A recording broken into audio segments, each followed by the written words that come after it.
श्रद्धेय महानुभावों, हम लोग घोल पर विचार कर रहे थे और घोल में घोलना शब्द सरल सा स्वाभाविक है, लेकिन इसके लिए रसायन शास्त्र में एक विलयन शब्द का प्रयोग किया जाता है और विलयन शब्द के प्रयोग करते ही छात्रों को ऐसा लगता है कोई भारी बोझिल शब्द आ गया जिसको बालक बार बार समझने का प्रयास करता है फिर भी नहीं समझता।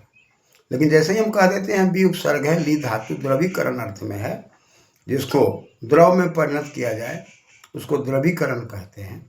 अतः वी से ली धातु लगकर और पुनः ल्यूट से अन करके विलयन शब्द बना, घोल बना, यानी कि विशेष प्रकार से उसके अंदर द्रवीकरण की अवस्था विलयन है और उस विलयन के अंदर विलय और विलायक है। एक घुलने योग्य है, एक घुलाने वाला है। घुलने योग्य को विलय कहा जा रहा है और घुलाने वाले को विलायक कहा जा रहा है।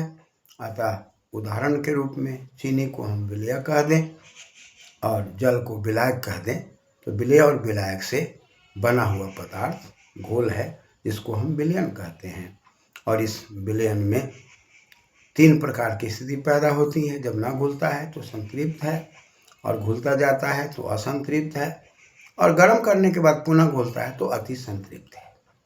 तृप्त में तर्पण है, तर्पण में तृप्ति है, और इस तृप्ति को समझ लेने के बाद मस्तिष्क में विकृति नहीं है और ठीक प्रकार से विषय वस्तु को हृदयंगम किया जाता है। अतः शब्दों का आधार, शब्दों की दुनिया, और इसके बाद विषय वस्तु को समझना और समझाना शिक्षा जगत के लिए अत्यंत कल्याणप्रद है। धन्यवाद।